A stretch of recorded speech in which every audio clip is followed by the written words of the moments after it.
শ্লোক 16। পূর্ণগদাম স্বামায়দায় ভ্রাময়ন্তমভীক্ষ্ণশঃ অভ্যাধাবদরিः ক্রুদ্ধः সম্রম্ভাদষ্টদচ্ছদम्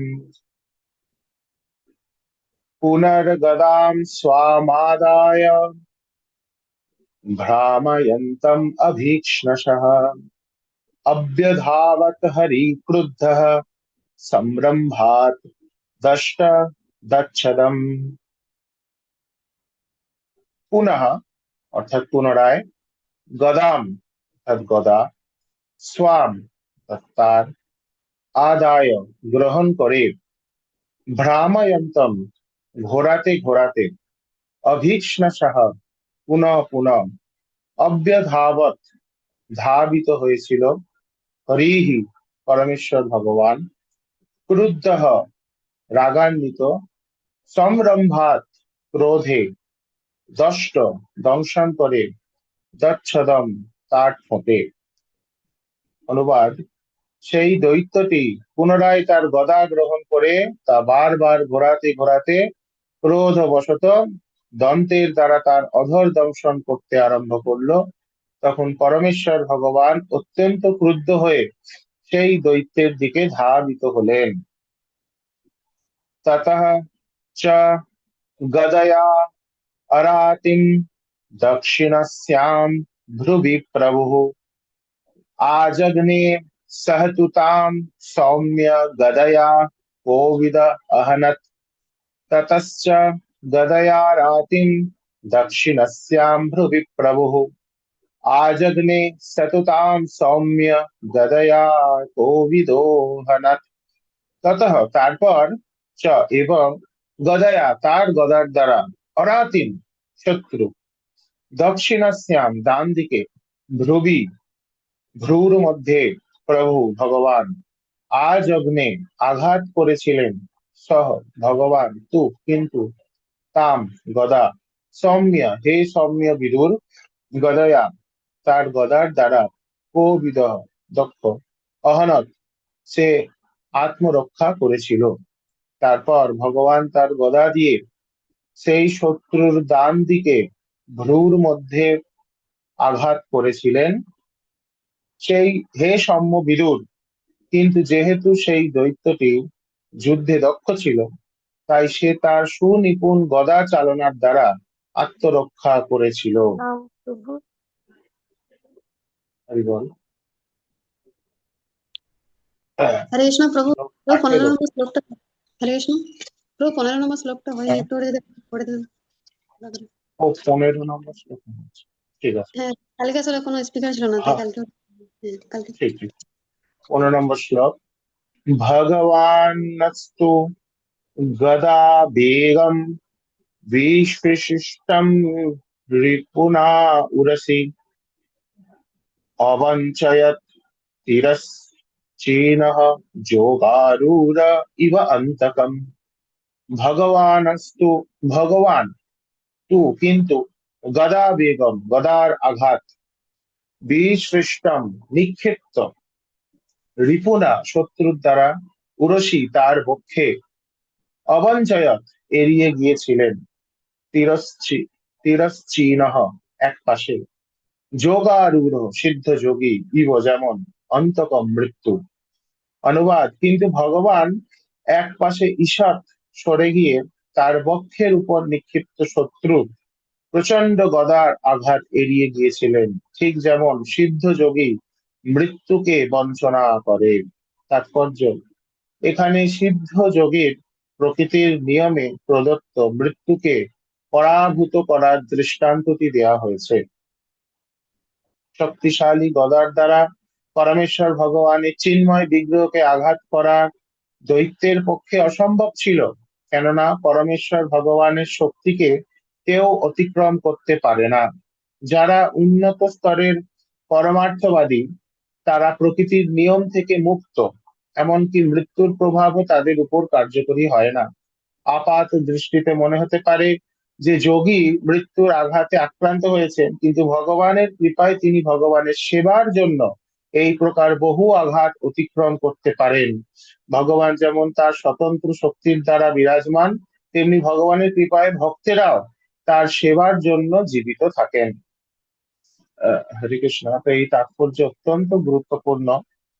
আহ, এখানে বলা হচ্ছে যে উন্নত স্তরের পারমার্থবাদী তারা প্রকৃতির নিয়ম থেকে মুক্ত, এমনকি মৃত্যুর প্রভাবও তাদের উপর কার্যকরী হয় না।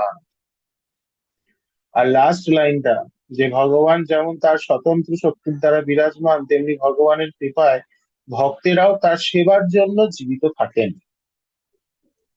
হ্যাঁ, আমরা কালকে চৈতন্য ভাগবত পড়ছিলাম, তো চৈতন্য ভাগবতের অন্তলীলায় একটা অধ্যায় আছে যেখানে মহাপ্রভু সাথে সমস্ত ভক্তদের মিলন হচ্ছে পুরীতে। হ্যাঁ, তো সেখানে ছিল বৃন্দাবন দাস ঠাকুর বলছিলেন সেই অধ্যায় শেষের দিকে যে কিরকম ভাবে ভক্তদের না জন্ম আছে না মৃত্যু আছে, শুদ্ধ ভক্তদের যারা ভগবানের চিন্ময় পার্ষদ,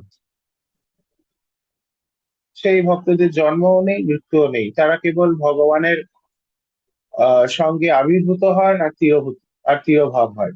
অর্থাৎ তারা যেহেতু সবসময় ভগবানের দিব্য সেবাতে যুক্ত থাকে এবং তারা সবসময় ভগবানের লীলাতে যুক্ত থাকে, তাই জন্যে ভগবানের যেমন কোনো আবির্ভাব তিরোভাব হয়, কোনো জন্ম মৃত্যু নেই, তেমনি এই শুদ্ধ ভক্তদেরও আবির্ভাব তিরোভাব হয়, কোনো জন্ম মৃত্যু নেই। ভক্তিনাথ ঠাকুর একই কথা বলেছেন। কারণ ভগবানের ভক্তরা যেহেতু ভগবানের সেবায় প্রবেশ করে, তাই জন্য ভগবানের মতনই চিন্ময় দেহ লাভ করে এবং তাদের প্রকৃতি চিন্ময়ত্ব লাভ করে। যেমনি আগুনে প্রবেশ করার জন্য আগুন না হলে প্রবেশ করা যায় না, প্রভুপাদ উদাহরণ দিয়ে বুঝিয়েছেন। একইভাবে ভগবানের চিন্ময় সেবায় প্রবেশ করতে হলে আমাদেরও চিন্ময় দেহ লাগবে। তাহলে এখন তো আমাদের চিন্ময় দেহ নেই, তাহলে এখন হচ্ছে প্র্যাকটিস চলছে। যেমনি স্টেজে ওঠার আগে নাচ করতে গেলে অনেক প্র্যাকটিস করে তারপরে স্টেজে উঠে নাচ করতে হয়, একইভাবে এখন প্র্যাকটিস চলছে। শিল রূপ গোস্বামী এবং আচার্যরা এবং প্রভুপাদও তার তাৎপর্য অনেক জায়গায় বলেছেন কাঁচা আম এবং পাকা আমের কথা। অর্থাৎ দুটোই আম, এই এখন আমের সিজন চলছে। তো কাঁচা আম সেও যদি গাছের সাথে যুক্ত থাকে, তাহলে সেটার সঙ্গে পাকা আমের কোনো পার্থক্য নেই, কেবল সেটা যুক্ত থাকতে হবে।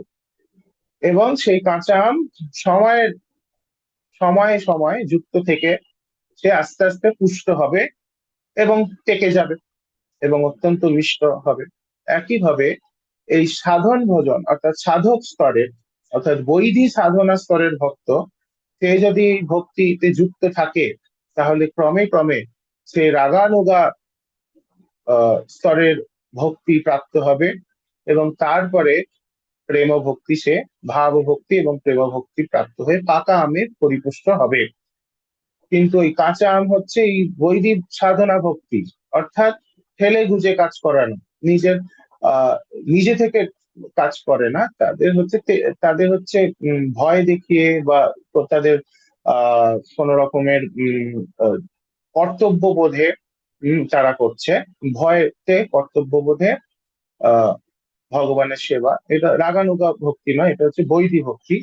তারপরে যখন স্বতঃস্ফূর্ত ভাবে সে ভগবানের শুদ্ধ ভক্তদের অনুগমন করবে, আহ, তাদের অনুসরণ তাদের অনুসরণ করবে, তাদের কথা অনুসারে তারা ভগবানকে ভালোবাসা শিখবে, তখন সেটা রাগানুগা বৈধি ভক্তি হবে এবং তারপরে স্বতঃস্ফূর্ত ভাবে সে যখন প্রেম ভক্তি লাভ করবে, সেই প্রেম ভক্তিতে প্রবেশ করবে, সে পাকা আম এ কনভার্ট হয়ে যাবে।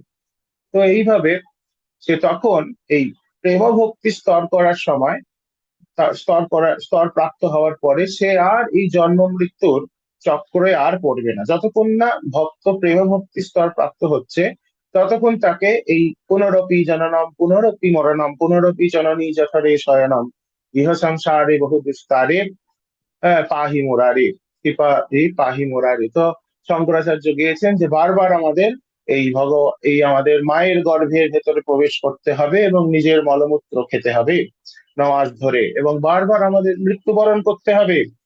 এবং এখানে বলছে যে যেমন একটা বিরাট বড় গদা দিয়ে যদি বুকে প্রহার করলে যেমন লাগে, ঠিক একই ভাবে আমরা যেহেতু আমাদের শরীরের প্রতি আসক্ত, আমাদের দেহের সম্পর্কের প্রতি আসক্ত, এই ঘর স্ত্রী পুত্র পরিবারের প্রতি আসক্ত, তাই জন্যে আমাদের ওরকমই মৃত্যুর সময় যতটা আমরা আসক্ত হব ততটাই আমাদের কষ্ট হবে। যেমনি গদা দিয়ে কেউ আমাদের বুকে প্রহার করছে, কিন্তু ভগবান এখানে এই হিরণ্যাক্ষ প্রহার করছে ভগবান, সেই প্রহার থেকে চুপচাপ বেরিয়ে আসছে। ঠিক যেমন একটা যোগী মৃত্যুর প্রহার থেকে বেরিয়ে আসেন, সিদ্ধ যোগী মৃত্যুর প্রহার থেকে বেরিয়ে আসেন, সিদ্ধ যোগী মৃত্যুর প্রহার থেকে বেরিয়ে আসতে পারে। তো ভক্তি পথে সিদ্ধ হচ্ছে প্রেম ভক্তি লাভ করা। হ্যাঁ, তো সেই সিদ্ধি স্তরে যখন এবারে একটা ব্যাকরণটা লুজ ভক্ত লিখি, ঠিক পৌঁছায়। আছে? হরি বল। হ্যাঁ, কারণ তো আপনি আরেকবার অনুমান করে নিন। তো হরে কৃষ্ণ, তো যেইভাবে একটা যোগী আহ তো তো তো একটা যোগী যখন সিদ্ধ হবে,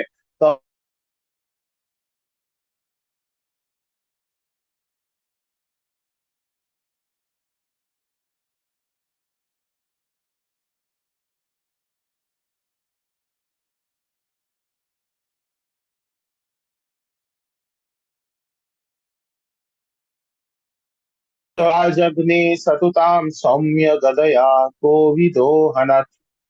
তত তারপর চ এবং গদয়া তার গদার দ্বারা অরাতিম শত্রু দক্ষিণাস্যাম ডান দিকে ভ্রুর মধ্যে প্রভু ভগবান আজগ্নে আঘাত করেছিলেন। স ভগবান তু কিন্তু তাম গদা সৌম্য হে সৌম্য বিদুর গদয়া তার গদার দ্বারা কোবিদ দক্ষ অহনত সে আত্মরক্ষা করেছিল। তারপর ভগবান তার গদা দিয়ে সেই শত্রুর ডান দিকের ভ্রুর মধ্যে আঘাত করেছিলেন। হে সৌম্য বিদুর, কিন্তু যেহেতু সেই দৈত্যটি যুদ্ধে দক্ষ ছিল, তাই সে তার সুনিপুণ গদা চালনার দ্বারা আত্মরক্ষা করেছিল। 18 নম্বর শ্লোক। এবং গদাভ্যাম গুরুবিভ্যাম হরয়ক্ষো হরিরেব চ জিজিশয়া সুসংসরদ্ধাব অন্যান্যাম অভিজগ্নতু। এবং এইভাবে গদাভ্যাম তাদের গদার দ্বারা গুরুবিভ্যাম বিশাল হরিয়ক্ষ হরিয়ক্ষ দৈত্য হিরণ্যাক্ষ হরিহি ভগবান হরি এব নিশ্চয় চ এবং জিগীষয়া জয় করবার বাসনায় সুসংরদ্ধৌ ক্রুদ্ধ অন্যান্যাম পরস্পরকে অভিজগ্নতু তারা আঘাত করেছিলেন। অনুবাদ এইভাবে, হরেয়ক্ষ দৈত্য এবং পরমেশ্বর ভগবান উভয় ক্রুদ্ধ হয়ে জয় লাভের বাসনায় পরস্পরকে তাদের বিশাল গদার দ্বারা আঘাত করতে লাগলেন। তাৎপর্যে হরিয়ক্ষ হিরণ্যাক্ষ দৈত্যের আরেকটি নাম। তো আমরা এখানে দেখতে পাচ্ছি ভগবান শ্রী হরি কেশবধিত কুকর রূপ জয় জগদীশ হরে। তো ভগবান কেশব তিনি এই শুকর রূপ ধারণ করেছেন, কারণ হিরণ্যাক্ষকে বধ করার জন্য এই রূপ প্রয়োজন ছিল। আর ভগবান ধরিত্রী মাকে উদ্ধার করার জন্য, যেহেতু ধরিত্রী মাকে হিরণ্যাক্ষ গর্ভোদক সাগরে প্রেরণ করেছিল, এবং গর্ভোদক সাগরটা খুবই নোংরা জায়গা, কারণ সমস্ত কিছুর উৎস সেই সাগর। তো তাই জন্যে ঠিক নর্দমায় যেমন শুকর নাবে, একইভাবে গর্ভোদক সাগরে ভগবান বিষ্ণু এই বরাহ রূপ ধারণ করে তিনি নেমেছিলেন, এবং এই ধরিত্রী মাকে উদ্ধার করলেন, হিরণ্যাক্ষকে বধ করলেন, এবং এই ধরিত্রী মাকে আবার তার স্থানে বসালেন। এবং যেই জায়গায় বরাহ রূপের এই চরণ ধরিত্রী মায়ের ওপরে লেগেছিল, সেই জায়গাটার নাম হচ্ছে কোলাদ্বীপ। তাই জন্য এই নবদ্বীপের কোলাদ্বীপ হচ্ছে বরাহ রূপের আরাধনার জায়গা। এখন একটা ব্রাহ্মণ থাকতেন, তিনি বরাহ রূপের অত্যন্ত ঘনিষ্ঠ ভক্ত ছিলেন। বরাহ রূপ তার খুব প্রিয় ছিল, তিনি খুব ভক্তি করতেন বরাহ রূপের। তিনি বরাহের দর্শনের আকাঙ্ক্ষা করছিলেন, খুব কাঁদছিলেন যে বরাহ রূপ কবে আমাকে দর্শন দেবে। তখন হঠাৎ করে এই বরাহ রূপ তাকে দর্শন দিয়েছিলেন একদিন, দিয়ে বলেছিলেন, আরে পাগল, তুমি কেন কাঁদছো? তুমি জানো না এই জায়গাটাই হচ্ছে আমার আদি জায়গা, কোলাদ্বীপ। তাই জন্য আমরা যখন নবদ্বীপ পরিক্রমা করি, হ্যাঁ, অন্তর্দ্বীপ, সীমন্ত দ্বীপ, বদ্রুম দ্বীপ, আর মধ্যদ্বীপের পরে গৌরাঙ্গ সেতু ক্রস করে হেঁটে হেঁটে আমরা যখন গৌরাঙ্গ সেতু পেরাই, তারপরে গৌরাঙ্গ সেতু পেরিয়ে নামহট্ট ক গ্রুপে আমরা যখন পরিক্রমা করি, তখন এইভাবে এই মধ্যদ্বীপ পেরিয়ে গৌরাঙ্গ সেতু পেরিয়ে আমরা কোলা দ্বীপে প্রবেশ করি। আর এই শহর নবদ্বীপ, এই শহর নবদ্বীপটাও কিন্তু এই কোলা দ্বীপের অন্তর্গত। কোলা দ্বীপে আমরা আহ মহাপ্রভুর গৌরাঙ্গ বিগ্রহ, আমরা ওই ধামেশ্বর গৌরাঙ্গ মহাপ্রভুকে দর্শন করি। আমরা জগন্নাথ দাস বাবাজি মহারাজের ভজন কুটিরে যাই। হ্যাঁ, আমরা পোড়ামাতলা এবং আহ আমরা বুদ্ধ শিবকে দর্শন করি।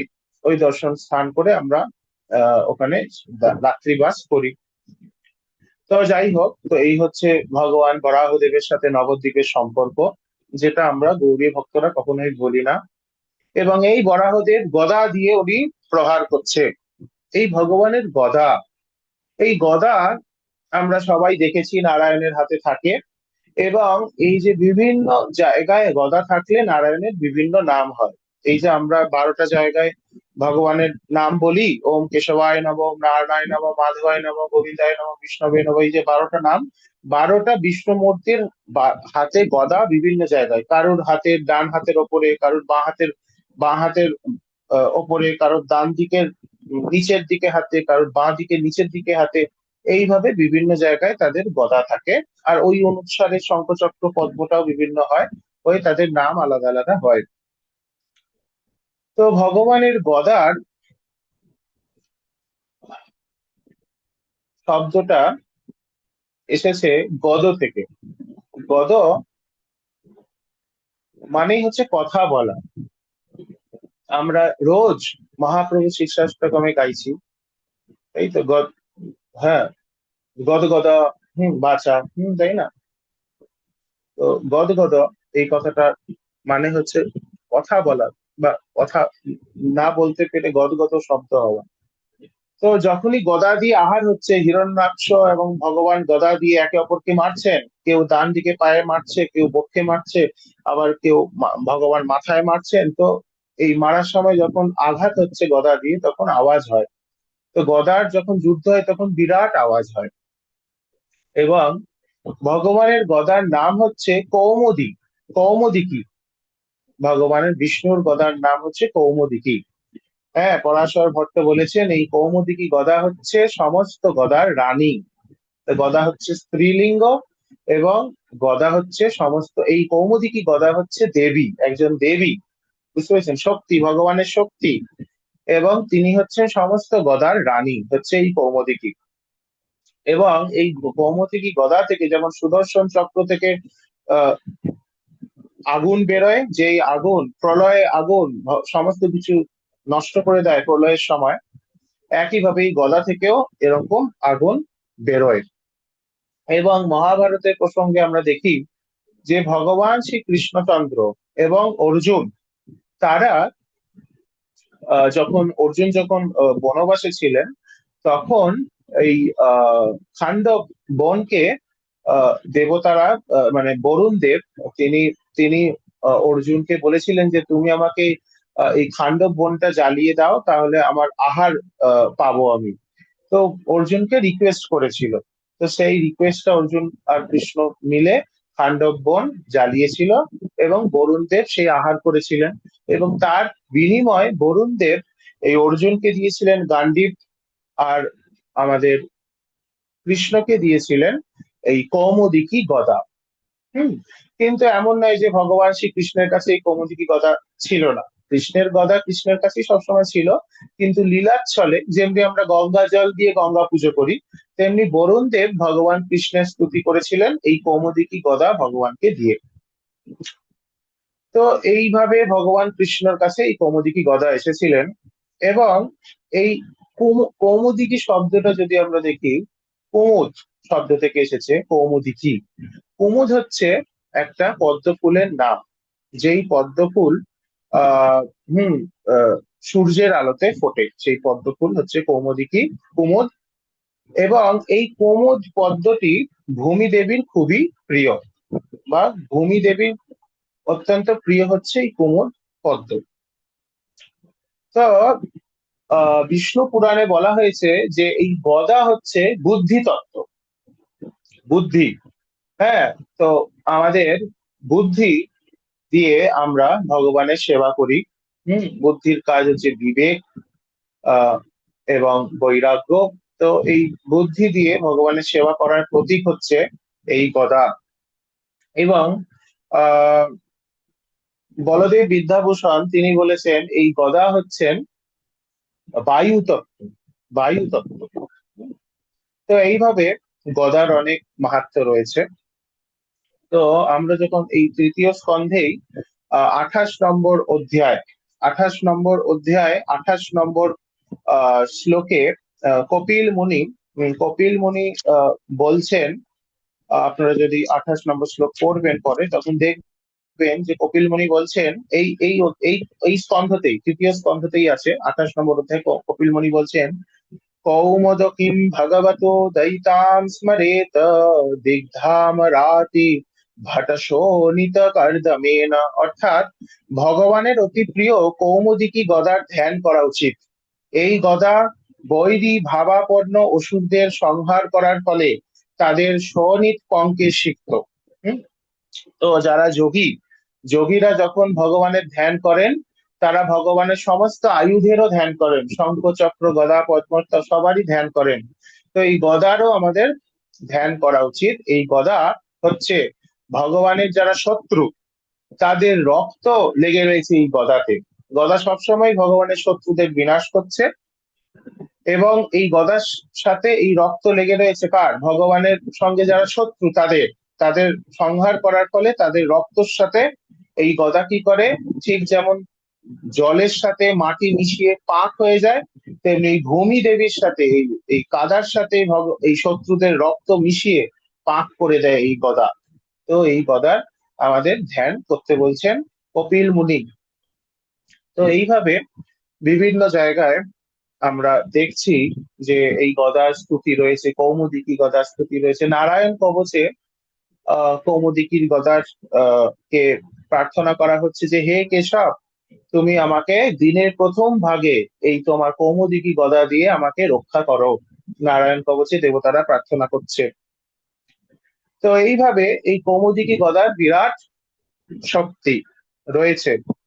তো ভগবান শ্রী কৃষ্ণচন্দ্র তিনি এই কৌমুদিকি গদা দিয়ে তিনি দন্ত বক্রকে সংহার করেছিলেন। আমরা জানি যে যেমনি হিরণ্যাক্ষ, হিরণ্যকশিপু, রাবণ শিশুপাল, তেমনি ছিলেন এই রাবণ কুম্ভকর্ণ, তেমনি কৃষ্ণ লীলায় ছিল এরা শিশুপাল দন্তবক্র, তাই তো? তারাই গৌর লীলায় কি হয়েছে, জয় এবং বিজয়। তো এই যে জয় আর বিজয়, তারা গৌর লীলায় হয়েছে কে? জগদানন্দ আর মাধবানন্দ, জগাই মাধাই। তো এই যে বৈকুণ্ঠের দ্বারপাল জয় বিজয়, তারা এই আহ বিভিন্ন লীলায় আসছেন ভগবানের সাথে যুদ্ধ করার জন্য। এই যে আমরা দেখছি সুন্দরভাবে যুদ্ধ করছে, ভগবানের প্রহারকে সে আবার প্রত্যাহার করছে। তো এই যে যুদ্ধ করে ভগবানকে আনন্দ দেওয়ার রসটা, বীর রস, সেটা ভগবান প্রাপ্ত হচ্ছেন এই জয় বিজয়।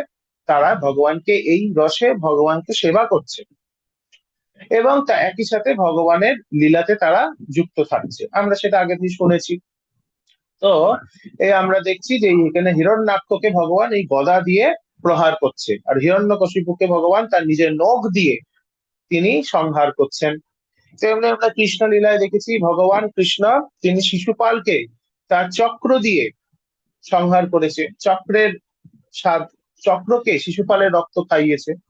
আর গদাকে তিনি দন্তবক্রের রক্ত পান করিয়েছেন, দন্তবক্রের রক্ত পান করিয়েছেন ভগবান এই উম কৃষ্ণ অবতারে, কৃষ্ণ হিসাবে তিনি যখন এসেছেন। এবং বলরামও তিনিও গদা ধরে থাকেন। আমরা জানি বলরামের হল এবং মুষল, মুষল এক প্রকারের গদা। তো গদাতে হচ্ছে শেষের দিকটা গোল থাকে আর মুষালে শেষের দিকটা লম্বা টাইপের থাকে। তো মুষল বা গদা বলরামও ধরে থাকেন, এবং বলরামও তিনি ওই গদা দিয়ে অনেক অসুরকে বধ করেছেন। আর আমরা জানি ভীম গদা দিয়ে জরাসন্ধকে বধ করেছিল। গদা দিয়ে জরাসন্ধকে প্রহার করেছিলেন। তো এইভাবে গদা যুদ্ধ হয়েছিল মহাভারতে বিখ্যাত। ভীম আর দুর্যোধনের গদা যুদ্ধ হয়েছিল। তো আহ কুন্তী দেবীর প্রার্থনায় আমরা দেখছি যে তিনিও তখন কৃষ্ণকে গদাধর রূপে তিনি ভগবানকে সম্বোধন করছেন। কুন্তী দেবীর প্রার্থনা আপনি যখন দেখবেন তখন দেখবেন যে প্রথম স্কন্ধে আহ অষ্ট অধ্যায় 29 নম্বর শ্লোকে কুন্তী দেবী বলছেন যে হে গদাধর, তোমার চরণ যেহেতু আমাদের রাজ্যে পড়েছে, তাই জন্য আমাদের রাজ্যটা তোমার শ্রী চরণের বিভিন্ন চিহ্ন দিয়ে অলংকৃত হয়ে গেছে। তাই আমাদের রাজ্যে আর কোন রকম অমঙ্গল ঘটছে না। কিন্তু তুমি এখন চলে যাচ্ছ, আমাদের রাজ্যে আর কোথা থেকে সেই চরণ চিহ্নগুলো আসবে? আবার অমঙ্গল আসতে পারে। তো এইভাবে কুন্তী দেবী বলছেন যে তুমি যেও না, আমাদের রাজ্য ছেড়ে তুমি যেও না হে গদাধর। তো এইভাবে কুন্তী সেখানে কৃষ্ণকে গদাধর রূপে সম্বোধন করেছেন, অর্থাৎ যার হাতে এই কৌমোদিনী গদা থাকে। গদাধরের একটা মন্দির বিখ্যাত আছে, আপনাদের আশা করছি জানা আছে, আপনারা অনেকজন গেছেনও। সেটা হচ্ছে গয়া। গয়াতে বিষ্ণু যেই রূপে পূজিত হন সেটা হলেন গদাধর রূপে গয়াতে পূজিত হন। উম, ওখানে গয়াসুরকে ভগবান বধ করেছেন গদা দিয়ে, এবং গদাধর রূপে তিনি পূজিত। এবং সেখানে বিষ্ণু পাদ পদ্ম রয়েছে। শ্রী চৈতন্য মহাপ্রভু সেই গয়া মন্দিরে গিয়ে তিনি সর্বপ্রথম এই কৃষ্ণ প্রেম তিনি প্রকাশিত করেছিলেন। তিনি ওখানে গয়া ধামে তার গুরুদেব ঈশ্বরপুরী পাদ পদ্ম থেকে তিনি দীক্ষা মন্ত্র গ্রহণ করলেন, এবং তিনি কৃষ্ণ প্রেমে পাগলের মতন উন্মত্তের মতন তিনি হা কৃষ্ণ কোথায় গেলে কৃষ্ণ পান করতে করতে তিনি নবদ্বীপে ফিরে আসলেন কানাই নাথশালা হয়ে। তো সেই গয়া ধাম যেখানে গদাধরের মন্দির রয়েছে। তো আরেকটা জায়গায় শাস্ত্রে বর্ণনা করা হয়েছে যে গদা নামে একটা অসুর ছিল, এবং সেই অসুরটা খুব তাণ্ডব করে গেছিল, তাণ্ডব মাচিয়েছিল এককালে। কিন্তু তার একটা ভালো গুণ ছিল যে সে খুব দানি ছিল। অর্থাৎ এই অসুরটা যে তার কাছে যা দান চাইতো সেই দান সে দিত। তখন এই ভগবান বিষ্ণু ব্রাহ্মণ রূপে এসে এই এই অসুরের কাছ থেকে তার অস্থি দান চেয়েছিল, তার হাড় দান চেয়েছিল। তো সে তাকে সেই তার নিজের জীবন দিয়ে তার গায়ের হাড় গুলো সেই ব্রাহ্মণকে দেয়া হয়েছিল, এবং ভগবান সেই হাড় দিয়ে সুন্দর একটা গদা নির্মাণ করেছিলেন। এবং সেই হচ্ছে প্রথম গদা এই এই সৃষ্টিতে তৈরি হয়েছিল। তাই জন্যে এই অস্ত্রটার নাম গদা রাখা হয়েছিল, এবং ভগবানকে আদি গদাধর বলা হয় তারপর থেকে। আদি গদাধর অর্থাৎ আদি গদা, মানে প্রথম গদা তিনি ধারণ করেছিলেন বিষ্ণু। তো এইভাবে শাস্ত্রে বিভিন্ন জায়গায় আমরা দেখছি আমাদের আচার্যরা গদার ওপরে আমাদের আহ আহ গদার গুণগান করেছেন। এই গদা দিয়েই ভগবান যুদ্ধ করছেন হিরণ্যাক্ষর সাথে। তাই জন্য আমরা গদার সম্বন্ধে কিছু আলোচনা করলাম। এবং আমাদের গৌড়ীয় বৈষ্ণব সিদ্ধান্ততে আমরা জানি গদাধর পণ্ডিতের নাম আমরা সবসময় গ্রহণ করি। এই গদাধর পণ্ডিত, গৌড় লীলাতে দুটো গদাধর আছে, একটা গদাধর পণ্ডিত এবং আরেকজন হচ্ছে দাস গদাধর। তো এই গদাধর পণ্ডিত হচ্ছেন স্বয়ং শ্রীমতী রাধা ঠাকুরানী, এবং এই দাস গদাধর হচ্ছেন রাধা ঠাকুরানীর অঙ্গজ্যোতি চন্দ্রকান্তির প্রকাশ। অঙ্গজ্যোতি অঙ্গদূতি তার প্রকাশ দাস গদাধর। তো দুজনেই রাধারানীর সঙ্গে সম্পর্কিত। তো তাই জন্য আমরা রোজ সবসময় গদাধরের নাম করি। তো এইভাবে গদা সম্বন্ধে আমরা কিছু আলোচনা করলাম। তো কারোর কিছু প্রশ্ন থাকলে বা মন্তব্য থাকলে করতে পারেন। হরে কৃষ্ণ। হরে কৃষ্ণ প্রভু, তো অসংখ্য অসংখ্য ধন্যবাদ। আপনি খুব সুন্দরভাবে গদার মাহাত্ম্য বিষয়ে বললেন। তো উপভোগ ক্লাস যদি ভক্তবৃন্দ, আপনার যদি কারো কোনো প্রশ্ন বা মন্তব্য থাকে তো আপনারা কৃপা করে হ্যান্ড রেজ করুন। গোকুলেশ্বর নন্দদাস প্রভু, আপনি কৃপা করে হ্যান্ড রেজ করুন। প্রভু আপনার জন্য কোটি কোটি ধন্যবাদ, প্রণাম প্রভু। প্রণাম, ধন্যবাদ, প্রণাম প্রভু। তো ও প্রশ্ন করার যোগ্য নয়, তো ওই সিদ্ধ যোগী আর একটু বলুন প্রভু।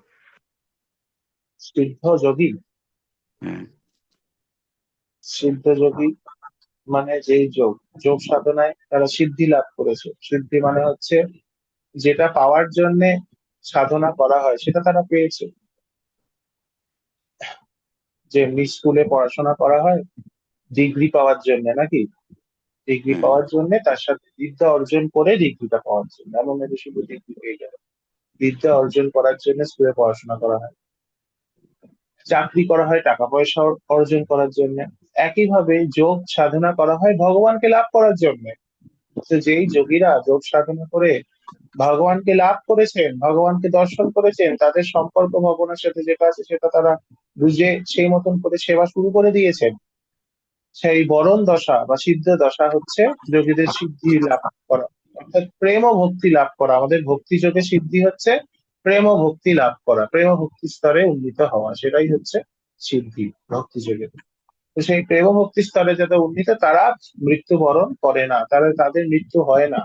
আমাদের বাইরে থেকে দেখে মনে হয় যে তারা দেহ ছাড়ছেন, কিন্তু তারা যেহেতু সবসময় ভগবানের দিব্য সেবায় যুক্ত, তারা আহ মৃত্যুর পরেও, তথাকথিত মৃত্যুর পরেও তারা ভগবানের সেবাতেই নিযুক্ত থাকে, তাদের তথাকথিত মৃত্যু হয় না। তারা এই দেহে থাকুক আর পরের দেহেই থাকুক, সবসময় ভগবানের সেবাতেই আছে 24 ঘন্টা। তারা এই দেহেতেও এই তথাকথিত জড় দেহ, যেটা সবসময় ভগবানের সেবা করতে করতে সেটা জড় থাকে না, সেটা চিন্ময় হয়ে যায়। তাই জন্য সন্ন্যাসীদের দেহ পোড়ানো হয় না, সেটা সমাধি দেয়া হয়। তো যেহেতু তারা এই চিন্ময় দেহতেই তারা সবসময় রয়েছে, তারা সেবাতে আছে, তাই জন্য এই এই এই দেহটা যখন তারা ছেড়ে দেন, তখন আবার তারা চিন্ময় জগতে, তাদের চিন্ময় দেহতেই তারা বিচরণ করতে থাকেন। তাদের কোনো মৃত্যু আলাদা করে কিছু হয় না। আমাদের মৃত্যু হয় কারণ আমরা এই দেহটাকে নিজের স্বরূপ বলে মনে করি, আর তাই জন্য এই দেহ স্বরূপটা তো নষ্ট হয়ে যাবে। কিন্তু আমি যখন জানবো আমার স্বরূপ এই দেহ নয়, আমার চিন্ময় একটা স্বরূপ আছে, যেই স্বরূপে আমি ভগবানের সেবা করব, সেই স্বরূপটা তো নষ্ট হবে না, সেই স্বরূপের মৃত্যু হয় না। কিন্তু এই যে জড় স্বরূপটার, এই জড় স্বরূপটা নষ্ট হয়ে যায়, এই জড় স্বরূপটার মৃত্যু হয়। যেহেতু এই জড় স্বরূপটা একটা সময়তে শুরু হয়েছে, তাই জন্য একটা সময় শেষও হয়ে যায়। কিন্তু আমার যে চিন্ময় স্বরূপ, আমার যে চিন্ময় রূপ, যে চিন্ময় রূপে আমি ভগবানের সেবা করছি, অর্থাৎ চিন্ময় চোখ দিয়ে ভগবানকে দেখছি, চিন্ময় মুখ দিয়ে ভগবানের কথা বলছি, চিন্ময় কান দিয়ে ভগবানের কথা শুনছি, চিন্ময় হাত দিয়ে ভগবানের সেবা করছি, চিন্ময় পা দিয়ে ভগবানের ধাম পরিক্রমা করছি। এই যে চিন্ময় রূপে আমি ভগবানের সেবা করছি, এই চিন্ময় রূপের কোনো বিনাশ নেই, তাই জন্য চিন্ময় রূপের কোনো মৃত্যু নেই। আর এই চিন্ময় রূপে যারা অধিষ্ঠিত তারা হচ্ছে সিদ্ধ যোগী। ঠিক আছে। হ্যাঁ প্রভু, প্রণাম প্রভু আপনার জন্য। শ্যামহরি কীর্তি বাবু, আপনি কৃপা করে আনমিউট করুন। হরে কৃষ্ণ কৃষ্ণ কৃষ্ণ হরে হরে, হরে রাম রাম রাম হরে হরে। প্রভু, প্রথমে আপনাকে জানাই অসংখ্য অসংখ্য ধন্যবাদ প্রভু। মানে একদম হৃদয়ের অন্তঃস্থল থেকে বলছি। আহ কোনো কোনো সময় এরকম মানসিক অবস্থা হয় যে খুব বিচলিত হয়ে পড়ি। আপনার ক্লাস শুনে মনে হয় ভক্তিটা কত ইজি, কত সিম্পল, কত আপনি সুন্দর আমাকে ভাবে কৃপা হচ্ছে। করে দর্শন দিন, আপনাকে দর্শন করতে চাই। আমি তো দূরে থাকি, আপনার দর্শন সবসময় পাই না। তাই জন্য ভিডিওতে অন করলে ভালো হতো। অ্যাকচুয়ালি ড্রাইভিং করছি, তো এখন ও, একটু আচ্ছা মুশকিল। আচ্ছা আচ্ছা। যাই হোক, তো একটু সেরকম মানসিক কি বলবো, বিচলিতের মধ্যেই ছিলাম। গুরু মহারাজ আপনাকে পাঠিয়ে দিয়ে মানে কিভাবে যে মনকে কৃষ্ণ চেতনায় রাখতে হয় তার একটা একটা করে কি বলবো, মানে হেল্প করে করে যাচ্ছেন গুরু মহারাজ। আমরা এর আগে শুনেছি যে উন্নত ভক্তরা ভগবানের বিভিন্ন গয়না, অর্নামেন্ট, ভগবানের আয়ুধ, ভগবানের বিভিন্ন ড্রেসিংস, এই সম্বন্ধে মনোনিবেশ করে থাকেন, এইগুলোকে পুঙ্খানুপুঙ্খ ভাবে তারা আহ দর্শন করেন। আমি এই চোখ আমার নাই, আমি বুঝতে পারি না। অনেকে বলেন মায়াপুরে আজকে গৌরনিতাইকে কি সুন্দর সাজিয়েছে, আজকে গৌরনিতাইয়ের এইটা দেখলে, আমি বুঝতে পারি না। আমার দেখে ভালো লাগলো, হ্যাঁ খুব সুন্দর লাগলো বা এইটুকু। তো আজকে আপনি গদা সম্বন্ধে এত সুন্দর ভাবে বললেন প্রভু, সত্যি বিশ্বাস করুন যেন একটা অন্য দ্বার উন্মোচিত হয়ে গেল। তো সত্যি তো গদা এই কথা ভগবানের শক্তি, কথা একজন দেবী কৌমুদী কি ঠিক তো? এইরকম তো শুনেছি, কিন্তু এটা তো রিয়েলাইজ করিনি।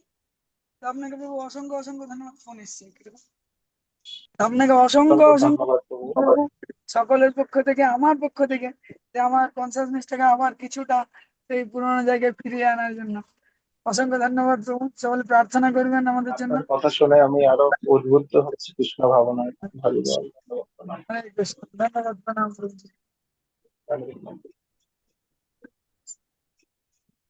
प्रिया का सतपाठी माता जी, अपने के बाद अनम्यूट करो। हरे कृष्णा। कृष्ण दंडवत प्रणाम प्रभु जी। प्रभु जी धन्यवाद, प्रणाम किया माता जी, बोलिए।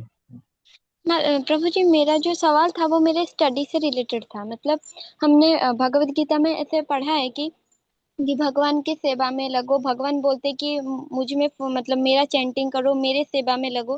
तो मैं अपनी पढ़ाई, जो भी मैं श्रीला प्रभुपाद की बुक्स पढ़ती हूँ या फिर मेरी जो एकेडमिक्स की बुक्स है, वो दोनों की जो नॉलेज है, मैं उसको भजन कैसे बनाऊं, मैं उसको भगवान की सेवा में कैसे लगाऊं, मेरा यही सवाल था। आपका सवाल है कि आप अपने एकेडमिक्स को भगवान की सेवा में कैसे लगाएं। मतलब एकेडमिक और तो स्पिरिचुअल, मतलब दोनों की किताब पढ़ रही हूँ, मतलब प्रभुपाद की भी और मेरे अब जो एकेडमिक स्टडीज है। अच्छा, तो भगवान की सेवा बहुत प्रकार से की जा सकती है। आप अगर आपका एकेडमिक्स जो भी है उससे आप अगर कोई पोजीशन पोस्ट लेते हैं सोसाइटी में, तो उस पोस्ट और पोजीशन से जो प्रेस्टीज आता है, उस प्रेस्टीज से आप भगवान का प्रचार कर सकते हैं बहुत इजीली। मान लीजिए आप एक आईएएस ऑफिसर बन गए, तो एक आईएएस ऑफिसर का जो पोस्ट पोजीशन होता है, जब एक आईएएस ऑफिसर भगवान के बारे में बोलता है तो लोग सुनता है। जब एक छपरी भिखारी भगवान के बारे में बोलता है तो कोई सुनता नहीं है। मगर एक आईएएस ऑफिसर बोल रहा है, एक चीफ मिनिस्टर बोल रहा है, एक डॉक्टर, लॉयर, इंजीनियर बोल रहा है, तो लोग सुनता है।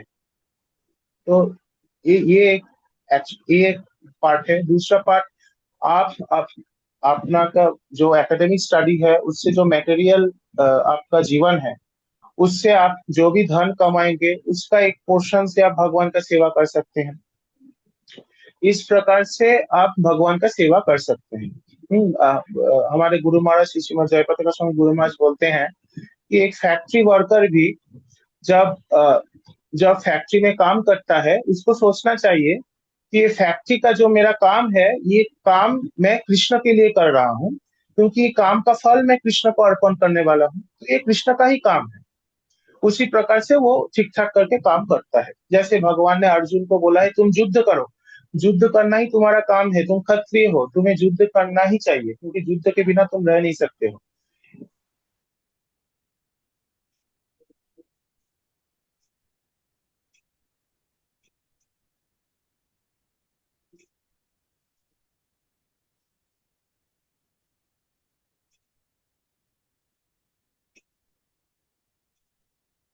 प्रभु जी, आपकी आवाज सुनाई नहीं दे रही है, मतलब आप कर हम प्लीज। एकेडमिक्स कर सकते हैं। और हमारा जो श्री श्रील प्रभुपाद जी का बुक स्टडी है, वो बुक स्टडी जब हम करेंगे, हमें स्टडी के समय नोट बनाना चाहिए कि मान लीजिए प्रभुपाद के एक पार्ट में है कि मन को किस प्रकार नियंत्रण किया जाए, माइंड कंट्रोल के ऊपर है, तो आपने अलग करके नोट बना लिया कि माइंड कंट्रोल के ऊपर यहाँ पर लिखा गया है, या फिर आप कुछ पेंसिल से मार्क कर लिया, या फिर इस प्रकार आप लोग अगर नोट बनाते हैं तो आपको भविष्य में आप जब कुछ बोलना चाहेंगे तो आपको बोलने में सुविधा होगी। जैसे आज मैंने गदा के ऊपर बोला, तो गदा के ऊपर हमने बोला कि महाभारत से, श्रीमद् भागवतम से कहाँ पर बलदेव विद्याभूषण बोल रहे हैं, तो मैंने एक नोट बनाया था, उसी नोट को के आधार पे मैंने बोला। तो इसी प्रकार अगर आप नोट बनाएंगे तो आपको सेवा करने में सुविधा होगा, क्योंकि ये बोलना श्रवण का पक्का फल है। मतलब जो जैसा श्रवण करता है, श्रवण करने का फल है कि वो बोल सकता है। अगर श्रवण अच्छी तरह से होता है तो मनन होता है, और फिर वो नेचुरली, वो स्वाभाविक रूप से वो बोल सकता है। ठीक है।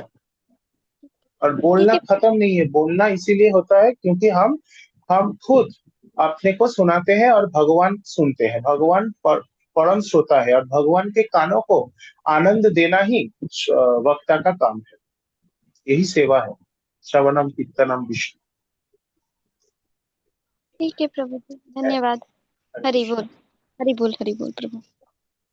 হরি বল। তো অসংখ্য অসংখ্য ধন্যবাদ প্রভু, এই কিন্তু আমাদের ক্লাস এবং প্রশ্নোত্তর। প্রভু আমার একটা প্রশ্ন ছিল, যেমন আপনি বলেন গদার উপর ধ্যান করার বিষয় যে শাস্ত্রে বলা হয়েছে এবং আমাদের আচার্য অনেক সময় বলেছেন গদার উপর ধ্যান করতে।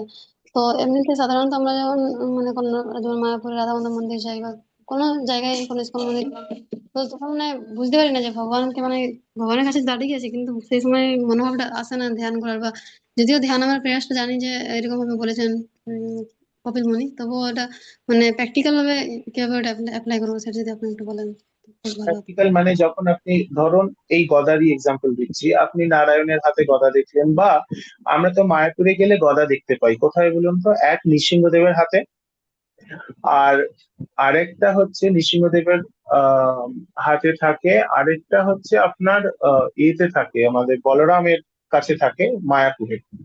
বলরামের হাত যখনই দেখবেন আপনি, এক হাতে মুষল এক হাতে গদা থাকে, ঠিক কি না? তো তো তো সেই মুষল যখন দেখছেন, মুষল দিয়ে আমাদের হৃদয়কে ভগবান কি করেন, শোধন করেন। যেমনি মুষল দিয়ে একটা মাঠকে কুপিয়ে কুপিয়ে সেটাকে উর্বর বানানো হয়, ঠিক কি না?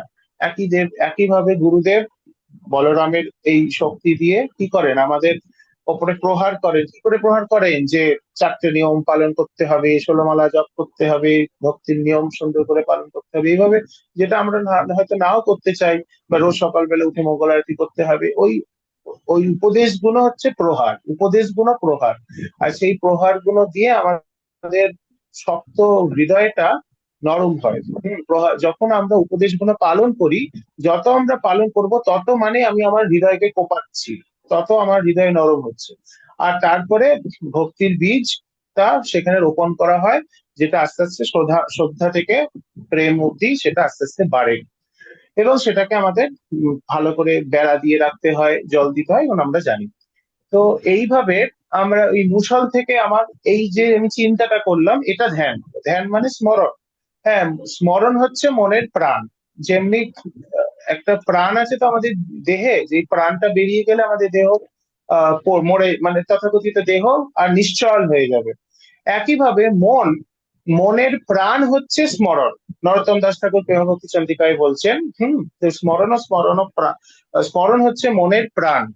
তো তাই জন্যে, আর ধ্যানটা তো মন দিয়ে হবে, তাই জন্যে আমাদের স্মরণ করতে হবে, তাই জন্য কৃষ্ণ কথা শুনতে হবে, আর কথাগুলো আমাদের মনে রাখতে হবে। ওই সময় যখন আমি গদা হাতে দেখছি, তখন এই গদা হচ্ছে বুদ্ধির প্রতীক, এই গদা হচ্ছে শক্তির প্রতীক, এই গদা দিয়ে তুমি সমস্ত অসুরকে দমন করো। হে বলরাম, কৃপা করে আমার ভিতরে যে অসুর রয়েছে, কাম ক্রোধ লোভ মোহ ঈর্ষার অসুর, লাভ পূজা প্রতিষ্ঠা জীব হিংসা কুচিনাটির অসুর, এইগুলো সব তুমি গদা দিয়ে কি করো, যেমনি তুমি অসুরদের মেরেছো গদা দিয়ে, তেমনি হিরণ্যাক্ষ তো অসুর, কিসের অসুর? ভোগ প্রবৃত্তির অসুর, তাই না? তো সে দেবীকে ভোগ করতে চাইছে, সে ভগবানের শক্তিকে ভোগ করতে চাইছে। তো আমারও ভেতরে এই অসুরটা আছে, আমিও ভগবানের শক্তিকে নিজের জন্য ভোগ করতে চাইছি, আমিও ভগবানের সেবা করছি না। তো কৃপা করে তুমি এই গদা দিয়ে, তোমার হাতে গদা রয়েছে, তুমি এই অসুরকে মারতে পারো। তো কৃপা করে তুমি এই অসুরকে, আমার এই ভেতরে এই অসুরকে তুমি মারো। এটা হচ্ছে ধ্যান, এই হচ্ছে ধ্যান।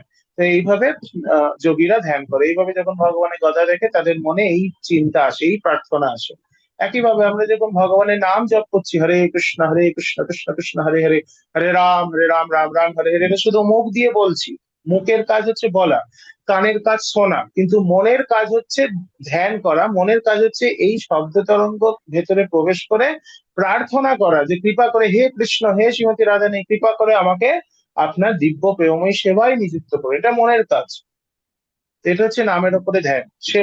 সেবাতে নিযুক্ত করো। অন্য মনে চিন্তা আসবে যে ওখানে দুধ চাপিয়েছি, দুধটা পুড়ে যাচ্ছে, কি ওখানে বাজার করা হয়নি, কি একে এই ফাইলটা পাঠাতে হবে, কি এখানে কাজ করা বাকি আছে, এই যে বিভিন্ন রকমের চিন্তা আসবে, এই চিন্তাগুলোকে ওই নাম করার সময় সাইড ঝেঁটিয়ে বার করতে হবে। না, এই চিন্তা এখন নয়, এখন প্রার্থনা করছি কৃষ্ণ আমাকে সেবায় নিযুক্ত করো। আচ্ছা, আমাদের সমস্যাটা কি, যখন সেবা কৃষ্ণ দিচ্ছে তখন আমি ভাবছি আরে আমার জব বাকি আছে, আর যখন জব করতে বসছি তখন ভাবছি আমার সেবা বাকি আছে। এটাই হচ্ছে আমাদের সমস্যা। তাই জন্য রাধেশ্যাম প্রভু বলেন ওয়ান থিং এট এ টাইম, মানে যেটা করছো সেটাতে মন লাগাও। তুমি জব করছো তো জব করো, বই পড়ছো তো বই পড়ো, কারোর সাথে কথা বলছো তো এই কথা কথা বলো। তো এইভাবে ওয়ান থিং এট এ টাইম করলে আমাদের মন অনেকটা প্র্যাকটিস করতে করতে আমাদের এইভাবে হবে আর কি। ধ্যান মানে হচ্ছে স্মরণ করা, স্মরণ করা ওই ভগবানের ওই নাম রূপ গুণ লীলা মহিমা, এগুলো সব স্মরণ করা হচ্ছে ধ্যান। তখন থেকেই আস্তে আস্তে আমাদের চিত্ত শুদ্ধি হবে, এবং আমাদের চিত্ত শুদ্ধি হলে আমরা অলরেডি আমরা ভগবানের অংশ। আমাদের আলাদা করে কিছু নতুন কিছু পাওয়ার নেই, আমরা আমাদের ভেতরে যেটা পাওয়ার সেটা আছে অলরেডি, শুধু পরিষ্কার করতে হবে, এই হচ্ছে ব্যাপার, পরিষ্কার করতে হবে। পরিষ্কার করার জন্য ফোকাস লাগবে, ফোকাস না হলে পরিষ্কার হবে না। যেমনি আপনি পোড়াতে চাইছেন, আপনার সূর্যের আলো দিয়ে আপনি পোড়াতে পারবেন কাঁচটাকে একটা সুন্দরভাবে ফোকাস করলে, কাঁচের কনভেক্স লেন্স দিয়ে ফোকাস করলে সূর্যের আলোগুলো ফোকাস হয়ে, যেই সূর্যের আলোতে কিছুই মানে এমনি থাকলে পুড়বে না, কিন্তু ফোকাস হলে সব আলোগুলো এক কেন্দ্রীভূত হয়ে ওইটা একটা কাগজকে পুড়িয়ে দেয়। ছোট্ট একটা লেন্স একটা সূর্যের আলো দিয়ে কাগজকে পুড়িয়ে দিচ্ছে ফোকাসের জন্য। তো এই ধ্যান মানে হচ্ছে ফোকাস, মনকে ফোকাস করা। হ্যাঁ, ভগবানের রূপ, ভগবানের নাম থেকেই সবকিছু। এই জন্য নাম যে যত ভালোভাবে করবে, নাম থেকেই ভগবানের রূপ প্রকাশিত হবে। আর যখন রূপ প্রকাশিত হলো ভগবানকে আমি দেখলাম, ভগবানের হাতে গদা রয়েছে দেখলাম, রূপ প্রকাশিত হলো, তখন গদা থেকে গদার গুণ, নাম রূপ গুণ, যে গদার কি কি গুণ আমরা বললাম, এই গুণগুলো তখন প্রকাশিত হবে আপনি আপনি। গদা মানে এই যে আমরা কথা শুনলাম, এই কথাটা কারা বলছে? আচার্যরা বলছে। আচার্যরা ওই রূপ যখন দেখছে তাদের কোন আচার্য বলছে এটা হচ্ছে বুদ্ধির প্রতীক, সে তার প্রকাশিত হয়েছে তার হৃদয়ে, দিব্যজ্ঞান হিতে প্রকাশিত। কোন বলদেব বিদ্যাভূষণ বলছে এটা বায়ুর প্রতীক, আমরা মানছি এটা দিব্যজ্ঞান হিতে প্রকাশিত। তারা সেই নাম করেছে, ভগবানের রূপ দর্শন করছে, ভগবানের রূপ পেয়ে তারা রূপ থেকে তারা গুণ প্রকাশিত হচ্ছে, ভগবানের এই গদার গুণ প্রকাশিত হচ্ছে, রাম রূপ গুণ, তারপরে লীলা, এই গদা দিয়ে কাকে কি মেরেছে, কি লীলা হয়েছে সেটা প্রকাশিত হচ্ছে। হ্যাঁ, এইভাবে নাম রূপ গুণ লীলা মহিমা এইভাবে প্রকাশিত হয় নাম, তাই জন্য খুব ইম্পর্টেন্ট, নাম থেকে সব প্রকাশিত হয়। তাই জন্য বারবার আচার্যরা বলছে, এই ব্যাস পূজাতেও গুরুদেব মানে 3-4 দিন ধরে, এই গত যে ব্যাস পূজা গেল কয়েক মাস আগে, ব্যাস পূজাতে আপনি লেকচার গুলো শুনবেন, বা যারা ছিলেন জানেন, যারা শুনেছেন জানেন, গুরুদেব বারবার বলছেন যে নাম করাতে মনোযোগ দাও, নাম করাতে মনোযোগ দাও। তার নামটা ভালোভাবে করাতেই আমাদের মেন কাজ। ঠিক আছে? ঠিক আছে বাবু, অসংখ্য অসংখ্য ধন্যবাদ। তো জাস্ট কৃপা করবেন যাতে আপনার মতো এভাবে ইয়ে করতে পারি, ধ্যান করতে পারি ভগবানের চরণের প্রতি এবং কথার উপর বিশেষ করে। তো শুধু ভক্তবৃন্দ, আপনাদের সকলকে অসংখ্য অসংখ্য ধন্যবাদ। আপনারা প্রতিনিয়ত এভাবে যুক্ত থাকেন, নিত্যম ভাগবত সেবা যুক্ত থাকছেন এবং হরিকথা শ্রবণ করছেন। তো আপনাদের অসংখ্য ধন্যবাদ, এবং প্রভু আপনাকে অসংখ্য ধন্যবাদ। আজকে আপনি খুবই সুন্দর ক্লাস প্রদান করলেন। তো আমরা পরবর্তী ক্লাসের জন্য অপেক্ষা করবো। তো আমরা আজকে আজ আমাদের কোনো প্রশ্ন মন্তব্য নেই, আমরা বৈষ্ণব প্রণাম করে ক্লাসটি এখানে গ্রাম দেবো। সকলে কৃপা করে আনমিউট করবেন। বাঞ্ছা